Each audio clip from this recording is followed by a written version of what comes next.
القاري حفظه الله ورعاه المنشط في دعواته في تواصل الاجتماع.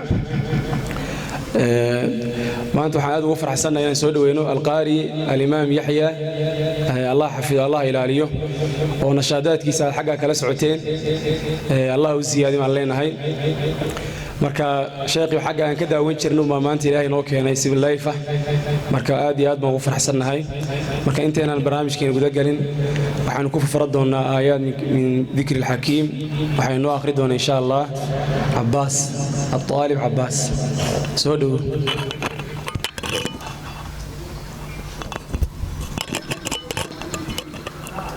أعوذ بالله من الشيطان الرجيم بسم الله الرحمن الرحيم لا أقسم بيوم القيامة ولا أقسم بالنفس اللوامة أيحسب الإنسان أن لن نجمع عظامه بلى قادرين على أن نسوي بنانه بل يريد الإنسان ليفجر أمامه يسأل أيان يوم القيامة فإذا برق البصر وخسف القمر وجمع الشمس والقمر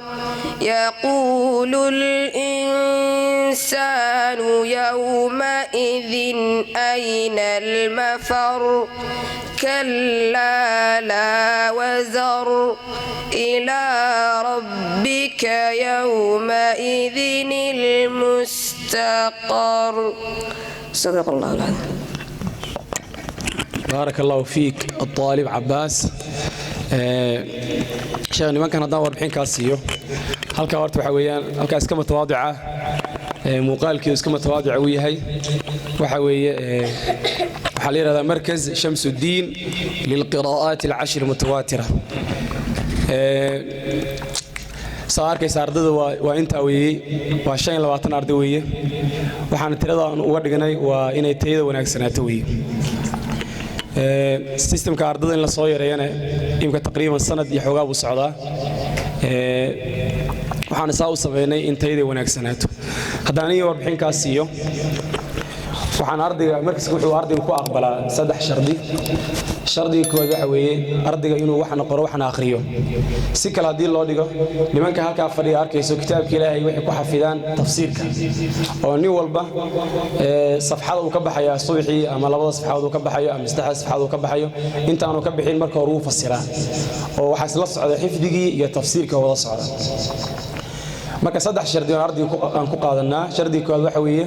ardaygu inuu waxna qoro waxna akhriyo si kala hadii loo dhigo ardaygu inuu base-ka oo hingaada uu ka dhisan yahay si tafsiirka uu la jaaqaadi karayo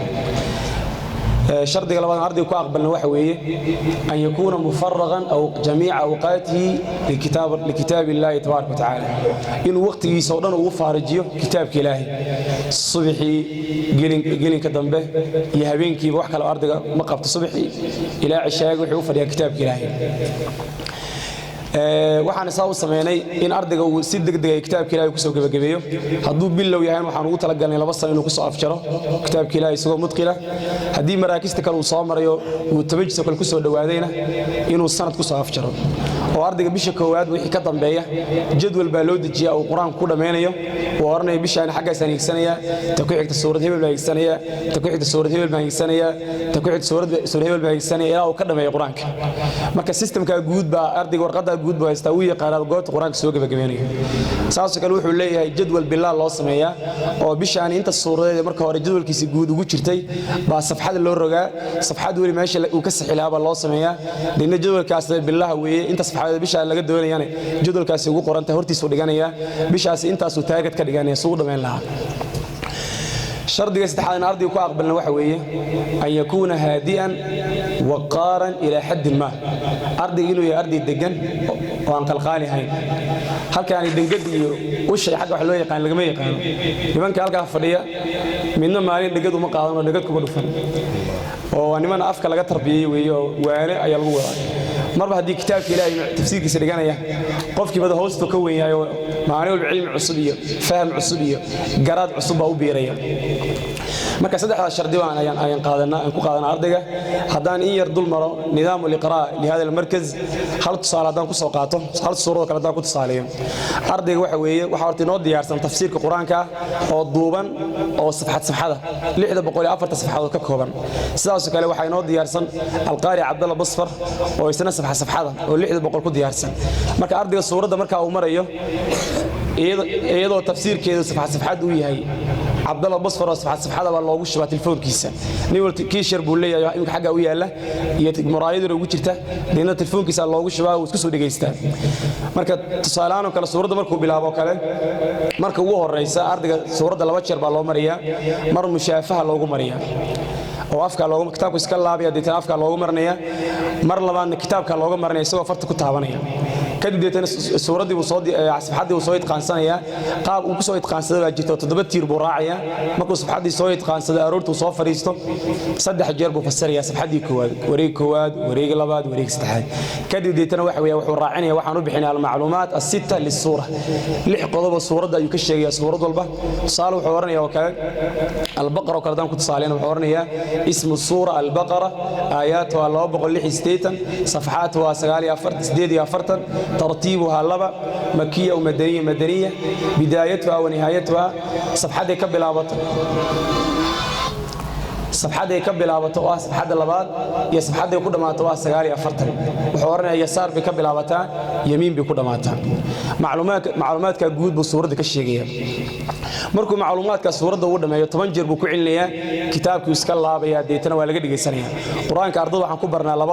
لبنا عن كبرنا وقفا ووصلا وقفا مركا ورني وحاولت إلى علامة مصحفك أي الراعية علامة الله وحن كاهين وكتشك سنية لا نودافيا مركو وقفا ووبح إسلام مركب هذا وصل وقبح يا وآيدي دمات كذا ويسكو حيرانية وصل كان واحد نقول لي الشيخ الوالد المقري صاحبك الشيخ عبد الرشيد على السوفي والشيخ كان وصف بغضي نقول لي معلمين تبغون نقول لي تيفين وان كذا وضي لو كل حد تبغى مرة وضنك صاب بغضي وحاجة عن برعين وصف بغضي ويقول لي وصل يا أرض القرآن كبر معلمين بدون الله اللي يعني قيب كها لكن سجارة صدق شيء يولد دارميت كم يا يوصل جاينا نصون ولا يوصل تفسير كمان اللي تفسير كان واحد صابوها هنا تفسير كبلاوه لباري ما صابوها مضوا هنا سان كاين الشيخ العلامة محمد عبد عمر مسج كان جوكت يوم كتاهي أرضي وتفسير كبري والسعمة وكقاضي بان أرضي يعني أركي ديتو كذا وضي ديتنا أرضي بان تصي ما أرضي لا بقى يود بهاي كوي قرآن كدمي يكون قرآن كدمي كوي قرآن كأن دمينا يرى وان كلبق وعين سوى باول ولا يبدونا كوي وينا وصل بني وحاي وريني ما كايرو أركيسان وحبنا جمد دونه وليني قرآن كانوا يسين هذا سكودي لنا كورا وقصة شنة غيرها marka 12 kadib baaditana ay yimaadeen waxay yiraahdeen marka ay aragti kama haystaan tafsiirka oo tafsiirka aragtida Soomaalidu waxa uu tafsiirku inuu adag yahay sharciisu inuu badan yahay culimada weyn loogu tala galay deetana waxa way waan fakiray marka waan ogolnahay laakiin waxay ma xamil karnay tafsiir yaro kooban baa u baahan aduu markaan soo ururiyay sheekh reer Hargeysa oo tafsiirka laqbada uu saaraya tarkiibka oo aan sharaxana aan badinin baa sheekhaas aan helnay deetana sheekha way midka imkaan aan 604 حاول كدقي ديتنا نمكي وغيره ما كقول يستاهل الحمد لله كدبنا كوي يرى ما هذا إلهي سورة قلي إلهي يمكن نوغير لحجر وينك عسي تفسير وكل كتاب مركا هنا ساك والله من كان كاركوية طلبان ده وحوي الشغل ولا مركا معلمين كل يرجليه ومعلمين وحن كل يرجليه لفظ القرى إلى ما بهنا إن معنيه الله راعيه سجيل كسوكر يقولون ده جيل لفظا ومعنى وذكرناه مركا كان الشغل وجمع عليه جزاه الله خير ومن دل على خير كفاعل كدي مشاهد أن كسر سعود 40 أسوكوية ardayga suuraddii markuu saa uga baxo maalinta labaadna sidii maalintii koowaad baa loo marinayaa sidii maalintii uu soo qeymaya laakiin maalinta labaad waxaa u bilaabanaya wax loo yaqaano at-tansiiqa oo ah suuraddii uu isku soo xiraya safxaddii koowaad oo shalay ka baxay buu soo raacinaya hal wareego tafsiirka iyo hal wareego xifdiga markaan soo ururiyo waxa weeye aroorta suuradda uu bilaabo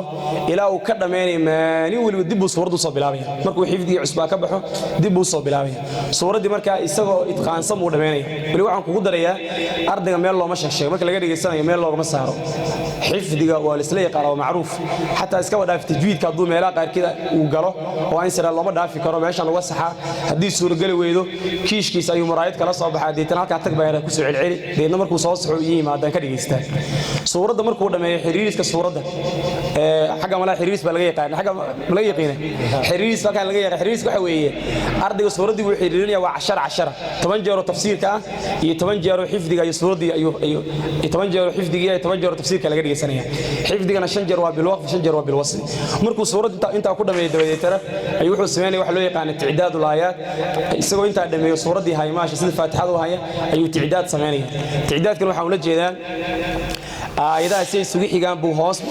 marna hoos buu akhrinaya marna kor buu soo akhrinaya tusaale wuxuu oranayaa suuratul baqara kale wuxuu oranayaa bismillaahir rahmaanir rahiim alif laam miim zaalikal kitaab alladhiina yu'minuun walladhiina yu'minuun ulaa'ika calaa hudan min rabbihim innal ladhiina kafaruu sawaa'un 'alayhim khatama allah hoos buu dhabeeyaa suuraddii aamana rasuul laa yukallifu allah dib buu soo akhrinaya hadana laa yukallifu allah aamana rasuul lillahi ma fis samawati wa ma fil ardi wa in kuntum 'ala safar yaa ayyuhalladhiina aamanu idha tadayantum bidayn wattaquu yawman ترجعون فيه إلى الله إن كان ذي عسرة فإن لم تفعلوا دبوا سورة وصول منها وجدنا كلنا وحوية المهارة التامة للحفظ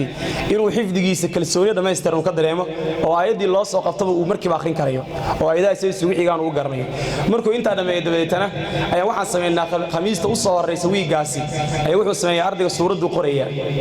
سورة أيو قرية وحنا كقرية عن ظهر القلب دش كقرية halkaas aan ku soo gabagabeynaya haddana saaka waxaan doonaynaa maadij tusaale inaan insha Allah ku tusnaa tusaale ninkaan nagala jooga markii aad soo saaray ninkaan waxa weeye waa xaafid kitaabillah waqfan oo waslan ku xafisan yahay sadanka quraanka qacantiisa ku qoray labada kitaab ayuu hor yaal ku tusi doono mid kamid isaga qoray ardayga labaad way naga maqan saaka waan ka xumahay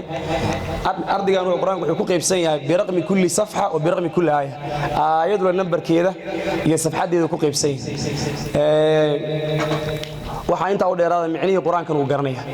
marka isaga waxaan doonayaa markaad kelmadda loo jeediso quraankan aad noo akhriso insha Allah taala quraankan ku raaxaysano inay isaga ku soo gabagabeyso insha Allah taala sheekh hadana ku soo wareejinaya Allah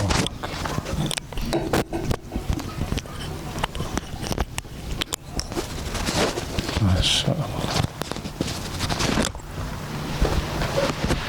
marka qoraalkan yani maalin kasta wuxuu qorayaa safxada horta kuwa quraanka uu dhiganaya dhow suuradda uu xiriiriyay uu qorayaa laakiin ninkaani markuu quraanka dhameeyay markaas uu qoray wuxuu ku soo gabagabay 3 bilood 3 bilood buu ku dhameeyay qoraalkeed maasha Allah maalintii meequu qoray wuxuu qorayay bil walba labadii ugu horeysa labadii ugu dambeeyay ay bil walba ka qori jiray marka muddo 6 bilood buu waday laakiin intuu qorayay bil walba labadii ugu dambeeyay markuu qoro 3 bilood bay isku noqonaysaa maasha Allah sida arkaysan musxafka waxba kaga duwan Allahu tabti musxafku qoray maasha Allah سابقاتك النيرو كقوتان يعني كان الدولي يا ابو قري فارس كدنبه مصحف حبك مثلا عامل مرة والله مصحف هاي كدنبه قواعد المصحف حتى ورا يعني اصطلاحات رسميه الى سوره الناس هو والله مصحف والله مصحف نكنا والله مصحف ما شاء الله مصحف كلا أرضي كلا نجمع قنبا قري الله أكبر وبوجن أنت اللي حكي لك هذا وصدح بوجو ومركب ورقار وقرك دول شو يعني ما فهم بسم الله الحمد لله والصلاة والسلام على رسول الله وبعد xaqiiqatan aad iyo aad baan u faraxsanahay farxaddayda iyo waxa shucuurka aan dareemayo erayo kuma cabiri karo dee qofku markuu aad u farxana muxuu ahaa waxa kaa kala lumaya xataa wixii aad oran lahaydba yacni afku cibaaraadka iyo erayadii aad ku cabiri lahayd dareenka aad dareemayso baa marmarka qaar laga yaabaa inaad awoodi weydo waa ilaahay subxaana wa tacaala mahadiis waxa maanta aan la kulmay aan arkay markaskan qiimaha badan iyo machadkan شمس العلوم شمس الدين runtii wax lagu farxo weeyaan maanan arkin xaqiiqatan intaan meelo tegayay meel lamid ah ama markas lamida ana meeshaan joogno Kenya madaaris badan iyo malcaamado badan iyo maxado badan iyo maraakis badan baa ku taal aniga xataa idin la hadlay markas baan haynaa aniga nin kaloo sheekh oo qaariya markas qiraa'aadka ah marka laakiin markaskiina uma dhowin xaqiiqatan waa cirkiyo dhulka intiisu jiro baa isu jirnaa ammaanayga maaha xaqiiqatan idinku qur-aanka xaqiisi baa siisay sheekhana ilaahay subxaana wa tacaala khayr ha siiyo juhdiga iyo tadxiyada uu sameeyey ilaahay waxaan uga baryayaa juhdigiisa inuu ka yeelo mid midho dhala dee wuuba midho dhalay insha allahu dad badan inay uga daydaan oo risaaladan aan halkan ka dirayo aan rabo inaan dhammaan walaalaha quraada iyo ahlu qur-aanka oo maaragtay meel kastay joogaan inaan ku dayasho ka qaadano walaalkeen شيخ خاشع شيخ محمد صديق ومعروف كشيخ خاشع حقيقة شيخنا الله كبركيه قفك كوباج برنامج كان نقلين دونه وكده ينضونه إن شاء الله وحنسكدين على أنيق النقضة والدال على الخير كفاعله والنبي عليه الصلاة والسلام أذيان إلهي ميزانك حسناتك وقدره وحن ونعمه سكتشرته oo meel laga heli karo ay yar tahay quraankii xifdigiisii oo xifdi matiin ah ma aha xifdi bil alfaad kaliya la xifdinayo xifdi yani aad matiin ah oo xifdi shafawiya oo arqaamtii iyo safahaadkii la xifdinayo tafsiirkii quraanka oo isagana ilaa xadka la itqaaninayo wax lagu farxo weeye ku dayashana mudan waanu ku dayan doonaa insha Allah maraakiz badan oo maaragtay xagga ka jirana waan gaarsiin doonaa insha Allah asluubkan aadka u qiimaha badan ee u sareeya Sheikh Maxamed Sidiq Sheikh Khaashi oo markaska ku wado Ilaahay subhanahu wa ta'ala miisaanka xasanaadka ugu daro Sheikhana aad iyo aad baan ugu mahad celinayaa sharaf bayna tahay xaqiiqatan inuu maanta igu karaameeyo markaska oo igu martiqaado soo booqdo wallahi aniga qiimo ay tahay iyo sharaf iyo wanaag waxa aan dareemayo oo faa'iido ah oo meeshan aan hadda ka arkay baaba wax la qiyaasi karo aan ahayn xaqiiqatan idinkana waxaan rabaa inaan idin iraahdo Ilaahay subhanahu wa ta'ala idin karaameeyo wadalaysaan khayrka iyo nuurka iyo barakadii quraanka wujuudiina ka muuqataa dadka ahlu quraanku way ka qiimo badan yihiin dadka kale ahlullahi wa khaasatu wa dadka kaliya ee Ilaahay subhanahu wa ta'ala uu si gaar ah u sheegtay ee uu yiri dadkaas waa dadkayga gaarka ah ee khaasaday ah waa aragteen dadka boqorada ah walillahi mathalu ala iyo dadka madaxda waxay leeyihiin dad ay si gaar ah u kalsoon yihiin oo u jecel yihiin oo u soo dhaweystaan oo asraartooda ay u sheegtaan Allah rabbul alamin dadka gaarka u ah ee uu ku faanayo ee uu soo dhaweysanayo ee uu maxay ahayd asraarta quraanka iyo Ilaahay subhanahu wa ta'ala cawamadiis si fiican ugu furayo u fahamsiinayo waa dadka ahlu quraanka wuxuu yiri waa dadkaygii dadkaas khaas ka yahay waa dadka ahlu quraanka markasto quraanka xaqiisa ay u dhawaato ومر كستو إلهي سبحانه وتعالى وكسي جعلاده إلهي أسي دواته إلهي سبحانه وتعالى وفهمك يا عقلك يا حكمة وإلهي وكفره هذا الكاغا يا هذا الكدتك كذا حتى اسكو سامين من نقنيا إلهي كرامه يا شرف بكسينا يا وسن إلهي سبحانه وتعالى عدكلسين دذلك هذا وضان كلام معناها أمضي مجتمع مركي ميلكو كلمان وصلاة وقت جديد للجهاد قفك لكرامين صلاة إمام نقنيا وقفك أهل القرآن القرآن حفظ السنة ضدك مركا ويقان مركاسا ليري هدي قرآن كي أي وضع قرنا يا كور مركاسا ليري سنة هي أحاديث هي حقي كلا فيرنا يا مر تصالها مركا وحن أسوقاتي وحويان صلاة وشيء وين صلاة إله إلا قد ومركا اللي ما كلمة التوحيد وركن اللبات إسلامي وذو كتاغنت qofku salaada marka tukanayso ilaahay baad hor istaagaysaa ilaahay baad wafdi u noqonaysaa tusaale kale hadaan hadda keeno wallahi mathal a'la dad madaxa marka la dirayo dawlad markay rabto inay dad wafdi dirsato wafdigaas waxa mas'uul u noqonaya qofka ugu darajada sareeya baa mas'uul u noqonaya madaxweynaha marka la qaabilayo dawladda kale iyo meesha marka loo diray hawsha loo diray qofka wakiilka ka waa qofka marka ugu darajada sareeya la ixtiraamayo Soomaa salaadana ilaahay subhanahu wa ta'ala baa loo hor istaagaya fariidadii ilaahay cibaadadii ugu sareysay baa waxa la yiri dadka salaada tukanayo oo dhan waa wafdi ilaahay bay wafdi u yihiin ilaahay bay hor istaagi doonaan wafdigii marka yaa mas'uul u noqonayo lagu daba dayanaya oo laga dambeynaya salaadii looga dambeynaya inma ju'ila al-imam liyutamma bih imaamka waxa loogu talagalay in lagu daydo wada raka'a farka'u wada sajada fasjudu wada qala sami'a Allahu liman hamida faqulu rabbana lakal hamd marka salaadii waxa lagu haleynaya oo wafdigii dadkii oo dhan mas'uul u noqonaya qofka qaariga ah ee quraanka yaqaan lama oran qofka muxuu ahaa uu lacagta badan lama oran qofka darajada iyo mansabka boqorka meesha ka ah lama oran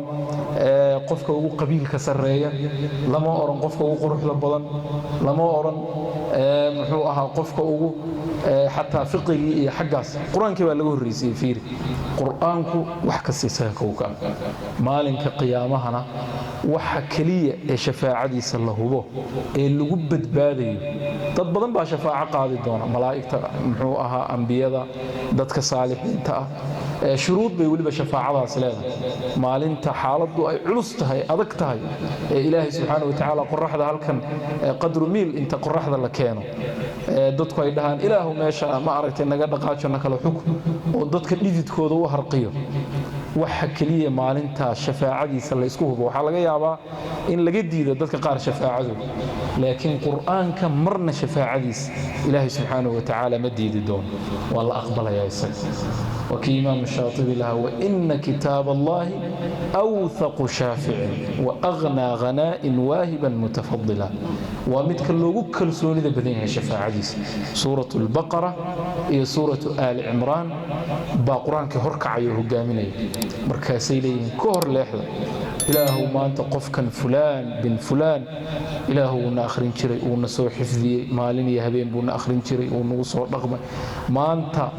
وجهي كسيدا اسكع في ذنوبتي أولها إلا بني آدم بالي والله خلدمه يا وحلقة يا بعضه قارئه قرآن كي حفظ سنة دنبي بدن كهذا عام دنبي بقى أبا أنت إلهي سبحانه وتعالى مركز ذنوب تاز يقرمها الله يستوردن بإنه إلهي قرآن كإلهي كوبد بالي الله يا قبرك مركز الله قالوا قبرك وارث ميل عريري مجدي أهو كل البدنات دمشق ير لوضع متر مركز الإسقلية أنت عيدنا اللي يسكره واللي يسقي ماد وكل جاء صاحبه قرآن كوهل بكون قنايا قبرك كويفتي منايا isagoo qurux badan buu ku iimaanaya wuxuu ku leeyahay amalkaagi wanaagsanaa baan ahay quraankii aad subax iyo galabba akhrineysay baan ahay ha cabsanin ha walwalin maanta anaa ku heelinaya anaa maanta ku weheliyay dib kuma soo gaadhayo ku bishaaraysa arintaas markaas uu qofkii farxayaaba markaas aad xasuusanaysaa quraankii aad akhrineysay inuu yahay markaas halkaan uu kugu shafaaca qaadaya taa waxa ka sii daranba oo bishaaro يعني آد وين وميل كلا أن لقول شيء وحال يرد دتك قرآن كحفظ سن كلام كلاه قلبي جوده أوجله jidhkooda iyo muxuu ahaa lafahooda iyo hilibkooda ciiddu ma cunto xasharaadkuna ma cunayaan qofka marka godka la geliyo dee sannado uu ku jiro ama bilo waxaa laga yaabaa haddii godkii lasoo fogoo la dhaho qofkii ha laga soo bixiyo lafihiisa in loogu tago oo hilibkii maaragtay aboorka uu cuno iyo bahalaha xasharaadka dhulka ku jira iyo ciiddu ay cunto lafalafo meeshii loogu tago dadka ahlu qur-aanka ahi sidaas ma aha rasuulkuna uu noo sheegay calayhi salaatu wasalaam practicalkii iyo tajribadana waaba lagu arkayba nin nala jooga waddanka Kenya jooga magaalo Mombasa la yiraahdo odaya oo 23 sano buu wuxuu ka shaqeynayay qubuuruhu ka shaqeynayay oo dadku wax ka duugi jiray marka ninkaasaan maalin la wareystay waxa lagu yiri maxaa kuugu dhowr iyo 20 sano baad xabaalaha ka shaqeynaysa waa nin waliba ahlu cibaado ah nin odaya weey oo maaragtay aad u qiimo badan halkaas qubuuruhu dadka u qodaa dadku meedku dhaqaa wax lacagna kama qaato maaha inuu hunguri iyo maaragtay ka shaqeeyo ilaahay dirti dhowr iyo 20 sano maxaa bal waxaan ku niri bal maxaa kugu naxdin badnaa kulli wax yaani murugo waa aragtay noo sheeg hana naga qarinay inaan ku cibro qaadanaa rabnaa noo sheeg ama maxaa kugu farxad badnaa ama maxaa kugu la yaab badnaa wuxuu noo sheeg marka ninkii wuxuu noo sheegay qiso cajiib wuxuu yiri waxaan arkay buu yiri oo ma aragtay aan la kulannay qabri nin muxuu ahaa macallin quraan ahaa quraanka Ilaahay yaqaan quraanka dadka bari jiray baa hadda ka hor dhintay taqriiban 7 sano ka hor buu dhintay waqti 7 sano laga joogo mise 8 sano meelahaas laga joogo buu dhintay buu yiri marka qabrigiisi asaga wax ka duugay oo wax ka xabaalay wax ka aas wuxuu yiri ninkii baa waxa dhacday buu yiri xogaa wadamadaasna qubuuraha sideena looma qodo qabriga waxa la qodayaa wax yar oo ilaa meel jilibka ku joogaysa ama meelaha baa la qodayaa wax godka aad buu yaray mitir ama mitir iyo wax yar baa la qodayaa qabriga waxa wanaagsan la yar dheereeyo sideena marka meeshii baa adigu waxa dhacday bahalo iyo waxba yimid waxba qodqotay meeshii bahal baa mala god iyo xubur rabay inuu ka sameeyo maalinkii dambe meeshii la arkay meeshan qodan oo ilaa hoos maaragtay bahalkii uu gaaray marka go'aan waxaan ku gaarnay buu yiri qabrigii inaanu maaragtay meeshii bal aanu hubino godkani ilaa halkee uu gaarsiisan yahay god dheer oo bahal qoday oo saansaano lama garan karo inuu lafihii la baxayo wax kale marka wuxuu yiri godkii meeshii oo dhan waxaan ku khasbanaanay qabrigii inaanu soo bixino oo ugu yaraan muxuu ahaa intaanu soo bixino aan wax yar sii dheerayno hoos u qodno isagu marka ma garanayo qabrigan inuu yahay qabrigii macallin hebel ninkii macallinka isaga de ma garanayo qubuuraha kamuusan garanayn laakiin ninkani taariikhdii uu dhintay iyo waqtigii wixii uu garanaya qabrigii markii la qoday sidii loo qoday ilkii markii la tagay mise waxa loogu tagay qabrigii يعني ميدكي سيديسي هذا سيديسي أظن ما ليس شلي قلب إن قبري اللي قلي مرضي بايرا ما عرفت عيدي بصي يوم كوبا بعض مرضي عضيت باللي قدر يا إنه يردوا جودي مو يعني نكني وابعادي بقف كمرك قبري اللي قليو إيل كلا دينا وأركتينه وجهه والله بنيا دمنك دوقة الله ديجا مكتي سمين أركف كمرك قبري اللي قلني ما قفك سو كفنت كوده xidhan in godka la gelinayo intan waa loo banaynaya ninkii wuxuu yiri markaan soo fiirinayba waa ninkii macallin hebel oo taariikhdii 8 sano ka hor ninkii dhintay weey ka hor marka wuxuu yiri arintii iigu la yaab ka badnayd oo aan aad iyo aad ka uga qeyrooday ama aan uga masayray arintaas ay hay'ad oo macnaha ninkaas ilaahay subhanahu wa ta'ala fiiri 8 sano qof halka ku jira oo ilaahay subhanahu wa ta'ala jidkiisi sidiisi uu isbedelin quraanka ilaalinay marka quraanka ku ilaalinay taasina waa qabrigi jannadii marka la tagana fiir qabrigi uu ku soo ilaaliyo weelku noqday oo ciidi xataa inay jidkaaga cuntay xasharaadkii xayawaanka inay ku cunaan buu ka ilaaliyay quraanka aakhirana mahsharkii iyo meeshii mushkiladu ka taagnayd buu ka soo badbaadiyay jannadii marka la tagana darajaadka jannada waxa lagu helayaa qof walba quraanka intuu ka yaqaan qofkii qaari quraanka ahaa waxa la oranayaa iqra wartaqi warattil kama kunta turattil fi dunya fa inna manzilataka 'inda aakhir ayatin taqra'uha يعني قرآن كي آخر سلام كان أما شرنشرادن كر إلا آيات قدام بيس ولي بترتيل كو آخر بالي ترتيل سيد الدنيا مركز شفت القرآن معلنك هاي مركز وجب حيس القرآن كمركز برنيس تجويد كيف عناه كو آخرنيس كو آخر وكل راحيس قرية أتشنده كله هذا هاي أما بوس أتشنده كهل دونتي درجة دي وحوي آيات قدام بيس ماشي كهذا دمات هذا شين جزء حفظ سنيد هذا طبعا لبعض صدق في جزء سمارك مركا مع النبيين والصديقين ولا هنيفا مركا تاسنا واتي شنّا الدنيا ندواب المسو كراميو ومضي ونبى لقاه المري odayaashii madaxdii iyo salaadiintii iyo cuqaashii iyo boqoradii iyo ganacsatadii iyo cid kasta iyo professorkii adigu ku daba tukanaya adaa xukumiis marka ma sharaf meel kale laga raadiyo marka miyaad garanaysaan meel kale laga raadiyo ma jirto kalaamka ilaahay subhanahu wa ta'ala sida ugu dadaala ahlu quraan noqda waatihiin ilaahay subhanahu wa ta'ala baa idin doortay wallahi waa naga nasiib badantiin annaga marka idin la leekeen jaanis kamaan haysan xaqiiqatan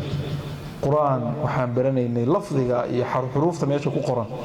ولي حفظنا هذا حفظنا يسان قيمها بدنا ولا حفظنا يمانا هيسان إذن كان نعم وين بعد هيستان هذا إلهي سبحانه وتعالى نعمة ثم لتسألن يومئذ عن النعيم يعني فيري وحبل ليدين كما سوغيو بيل ليدين كما سوغيو xoolo iyo ari leedin madrasanaya raacdaan halka waxa leedin ku soo diray subaxdii 7 subaxnimo u soo galeysaan quraanka ilaahay ina soo barataan tafsiirkiisa ina soo barataan ina xifdisaan naftiina ina anfacdaan ummadda mustaqbalka ina anfacdaan يعني قراء يقضوا يعشوا يوحد حرته يكتاب كقرآن كها يبوجاكتي يقلنك وحكى سوالك ديار بنولين نعمة بالفير ضد بضم النعمة هيسن ويل البضن وإذنك وكلاه وإذنك إذن الله عليه ودأدينا بان ما أنت جانس كهيسن ومارت آن هيسن إذن كمركا إلهي إذن شعل يهي وحاب الدليل إذن كفلا بالدليل كو إنه إلهي إذن دورت أهل القرآن إنه إلهي إذن كبير ثم أورثنا الكتاب الذين اصطفينا من عبادنا فيه قرآن كإلهي وحود حلسية الدومديسة كو جار كاه وكسو دورت دتكو دن قرآن كلام وضع بري إلهي إسقى قرنا يدتك وقرآن كو دورنا هبل يهبلايو دتكاسا قرآن كا مسؤولية دي سقاضي وكشقين وقلبه بل هو آيات بينات في صدور الذين أوتوا العلم خيركم من تعلم القرآن وعلمه حديث كاسنا وحي وفضل يوردن بوشيري مد الدنيا مد آخرة سمارت خيريد ومضى وحقاتي شقدا ومارتي الشيخ محمد صديق وينوهي يو انت الله مدك إذنك هذا قوانيسان إذنك هذا وحلقينا المير رئيسوها يستان ومقرانيس علوماتهم علوم قراء باتين هذانا حقيقة إذنكو كلامك إلهي حفظيسان وتفسير كيسي هذانا برانيا الدنيا ذا ميل لقاها جامعة وعالم السن حتى جامعة مدينة جامعة الهلال مقالة المدينة المنورة كتالة جامعة الإسلامية إيو أزهر إيو أم القرى تونا لقاميها نعمة ميشن كتيرت القرآن لفظي إيو أرقامتي لحفظنا لنك كلنا تفسير كيسي لغو برانيا دين تبدوا انتاس دينتو بقوا وانت هو القرآن كإلهي سبحانه وتعالى هدو إلهي القرآن كحفظ سيو كن فهم سيو عالم بات وحكام مقن الدون إيه آخرة مجرو وحال الرباء مسؤولية دائنا درينتان وددك أهل القرآن كددك ويكدوني وهنا يدين سيدا إلمها سوق تشوغية إلمها meelaha kale ma aragtay joogay iskuulada iyo meelaha barayfadada akhris iyo adiga isku mid matiidin farqi weyn baa idin dhaxay adigu mushaf baa tahay mushaf kan oo luga leh oo gacmo leh oo hadlaya tahay soo mushafka soo lama sharf soo lama karaameeyo meel fiican baa la dhigaa meel wanaagsan baa la dhigaa waa la sharfaa waa la shumiyaa waa aragtay sida loo karaameeyo dadku u ixtiraamaan adigu marka mushafkii oo qof tahay ha meelaha iska ciyaarin ha aytamin way quraan baad quraanki waa qalbigaaga ku jira qofka ahlu quraanku inuu dadka doonaada la raba dhaqankaaga dadka marka la joogto waa inaad tahay qof akhlaaq leh dadka ma aragtay ayda iyo kaftanka iyo laqwiga iyo maala yacniga iyo waxa la sheegayo qayb ha ka noqonin muxuu ahaa qof akhlaaq wanaagsan noqo qof ku dayasho mudan noqo muxuu ahaa habeenkii waa inaad witr waa inaad tukatid habeenkii marka afarta habeenimo marka la gaaro kale ama maaragtay aadaanka hore xilligaas oo kale inta soo kacdo 5 ragcadood ama 3 ragcadood ama 7 ragcadood ama 11 ragcadood hal juz oo kale waa inaad ku tukatid waayo adi mas'uuliyad aan dadka kale dhan saarnayn baa ku saaran adu quraan baad quraanka wax xambaarsanta waa inaad ka run sheegtid marka Soomaali meelaha dariiqa markaad marayso inta guriga u sii socoto laba maqra waa inaad sii akhrisid quraankaaga iska sii akhrisid inta ka soo socoto malcaamada u soo socoto quraankaaga hadana soo akhrisid laba maqra oo kale xisib baa inta akhrinaysa misaajka inta u sii socoto inta ka soo socoto maxay ahayday meelaha marka iska joogto yaani waqtigaaga badankiisa waa inaad dhikriga Ilaahay geliso oo maxay quraanka noloshaadoo dhan waa inay maartay quraan ahaato inaad mas'uul ku jirto mooyaane ama aad wax cunayso ama markaa ma garanaysa aad mooyaane inta kale hadaa salaad ku jirto hadaa masaajid joogto hadaa meel kale joogto hadaa suuq joogto hadaa wada marayso marka si quraanka iska akhriso Ilaahay subhanahu wa ta'ala khayr badan iyo ma garanaysa wanaag badan buu Ilaahay subhanahu wa ta'ala ku siinaya aad baan ugu faraxsanahay xaqiiqatan de waqtiyada kale aan imaadana waan idin imaan doonaa insha Allah hadeer saaka waan safraynaa xagga iyo berberaan u soconaa adoo 30 daqiiqo kadib baa laga yaabaa inaan baxno marka insha Allah aad baan ugu faraxsanahay sheekhana waa uga mahad celinaya iyo dhamaan markaska iyo ardayda dhamaantiin waa mahadsantihiin jazaakumullahu khayran ilaahay waxa idin ka barayaa inuu quraanka idinku anfaco ilaahay qalbigiina uu ku sugo xifdigiisa iyo fahamkiisa iyo ku amal falkiisa intaba annagana ilaahay subhanahu wa ta'ala sidaas lamidaan ilaahay weydiisanayna wahada ma aqulu jazakumullahu khayran bi husni istimaa'ikum wassalamu alaykum wa rahmatullahi wa barakatuh sheekh quraan waa nagu sixir doontaa ninka ma jeclaa baab tasharruf hal shay ayadu waa nabarkeedis Allahu akbar Allahu magaca sheekh Abdurrahman Saciid sheekh Maxamed Abdurrahman Saciid sheekh Maxamed Abdurrahman soo sheekh sheekh Maxamed Abdurrahman ayada ولا تقف ما ليس لك به علم في أي سورة سورة الإسراء والجفتان حدد فيه النحوية وابغى يشني سبيته الله هذا الحبل أيضا وإنما تعرضن عنه ابتغاء رحمة من ربك آيات النحوية ولا تقف ما ليس لك به علم آيات اللي يحسدنا الله أكبر الله أكبر ما شاء الله شباب حدوين يعني كان مسابقة نيروبي قوتي يعني كان مسابقة أو كتير تلسرية مسابقة الدوي وانا مية حدوين هذه سوقتها إلا قلبي بس وديار إن شاء الله وما أنزلنا على قومه من بعده من جند من السماء سورة ياسين نعم صفحة النحوية أصل بقول يضيع بس ما شاء الله آيات النحوية سجلات الله أكبر الله أكبر ما شاء الله ما شاء الله ما شاء الله يكفي هل معرضة كم يوم وحيران بني هاف في السرعة هي تفضل هذا يا حمد ما شاء الله ما شاء الله ما شاء الله ما شاء الله حلو الله أكبر ما شاء الله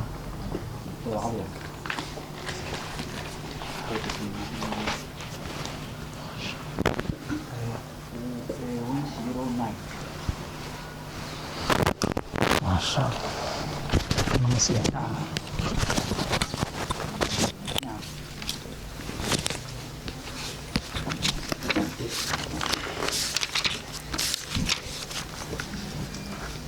انفروا بحا خفافا إنكو عرس يا وثقالا إنكو فضب وجاهدوا جهادا انفروا بحا خفافا إنكو فضد يا وثقالا إنكو علسبة وجاهدوا جهادا بأموالكم حولهن يا وأنفسكم نفسنا في سبيل الله لا دريقس ذلكم شاي لك هذه الذين كوي صدقوا كرشي نفتوذا وتعلم أي حتى تعلم إلا أتكوغانس الكاذبين بين علياش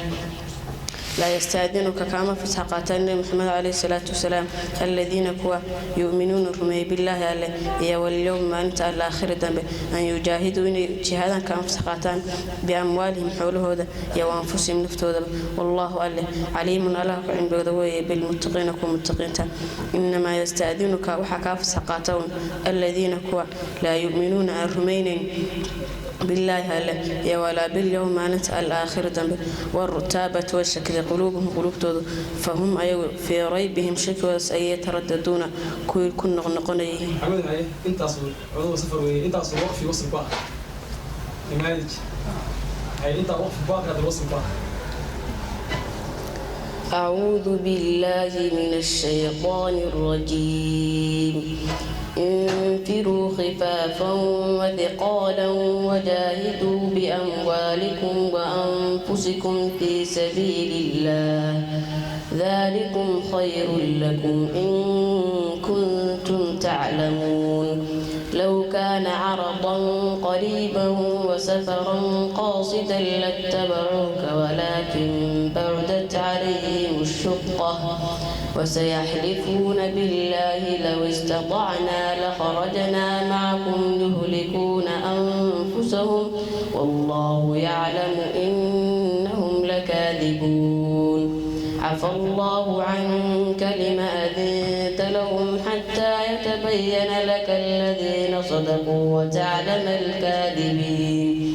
لا يستأذنك الذين يؤمنون بالله واليوم الآخر أن يجاهدوا بأموالهم وأنفسهم والله عليم بالمتقين. إنما يستأذنك الذين لا يؤمنون بالله واليوم الآخر وارتابت قلوبهم فهم في ريبهم يترددون.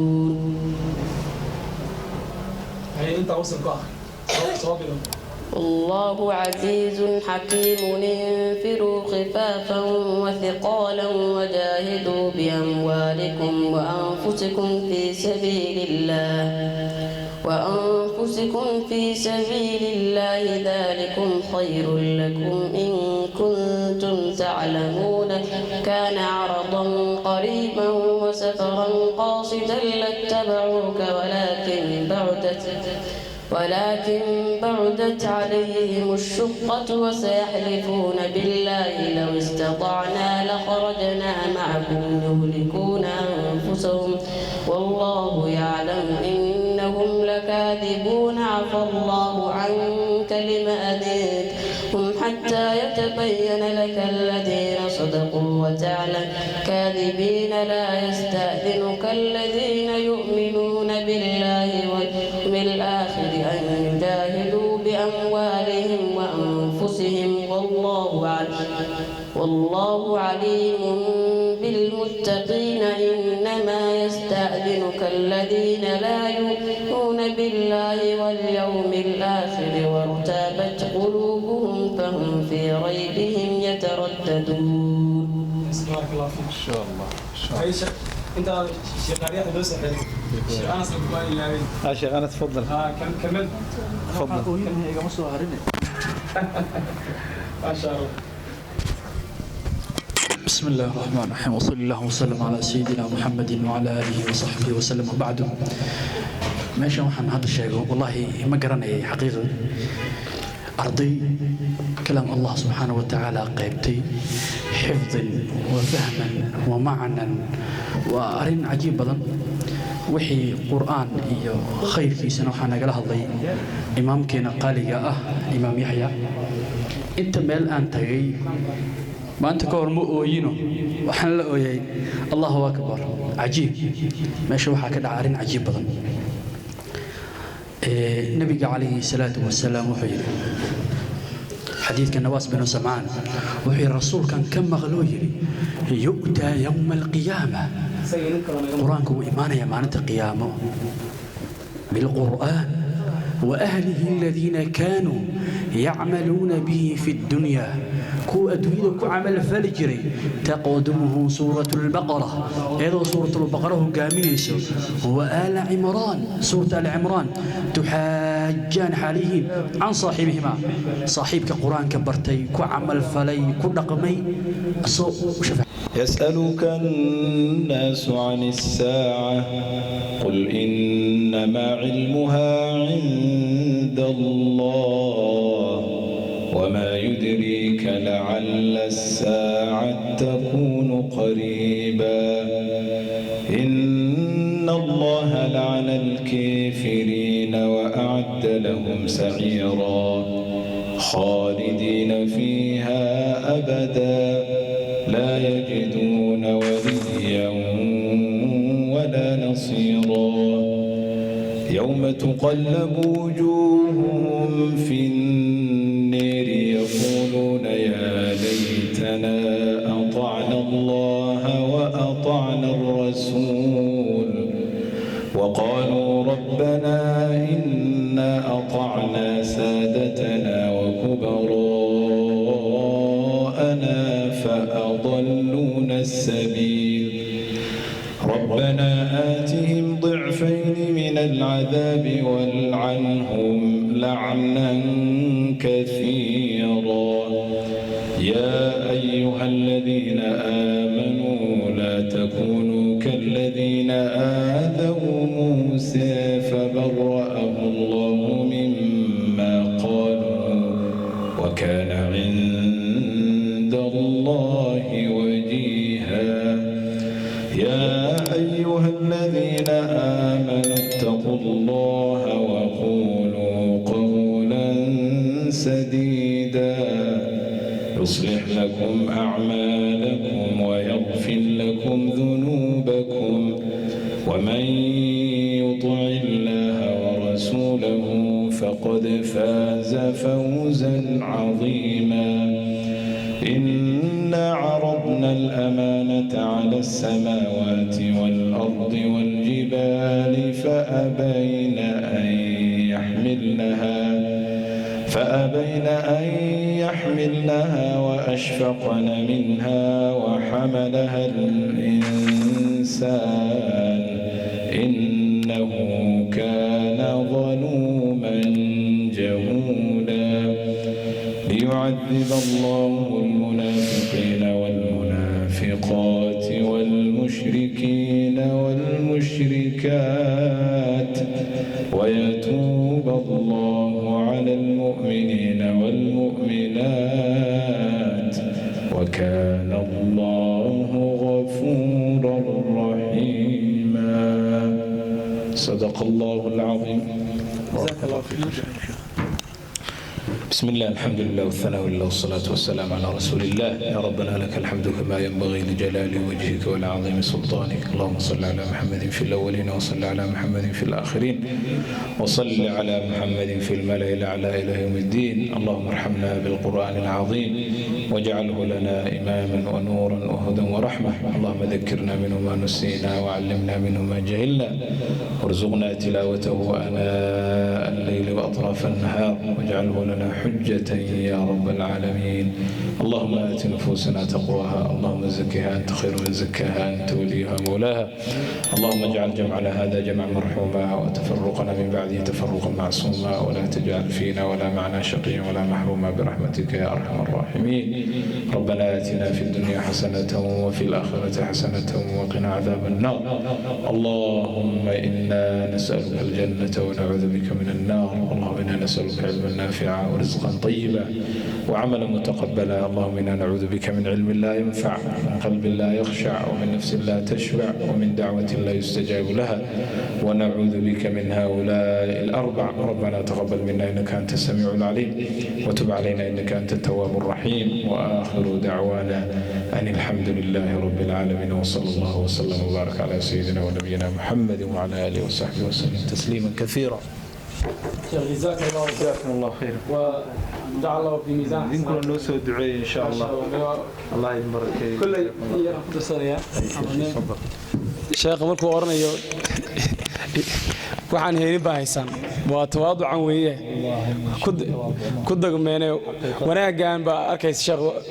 idinkaan idinka eeganay lowla haddaan aclaam sheekh umar haddaan arki lahayn tii ilaahay halkeeda weeye difirada may jiri lahayn marka wanaag halkaan yaala idinkaas sabab u ahaa alfarcu yatbacu al-asl salama oran jira marka waana nashaadaadka Nairobi mar walba waan mutaabiciyaa bal inaan wax cusub aan ka dhaxarko marka niyad waxaan ku hayaa in idinka naga horeysaan xaqiiqadan waa sida weeye marka wixii nashaadaad insha Allah taala soo kordhisaan waa idinka qaadan doonaa mirmir baa idinka qaadan doonaa wallahu subhanahu wa ta'ala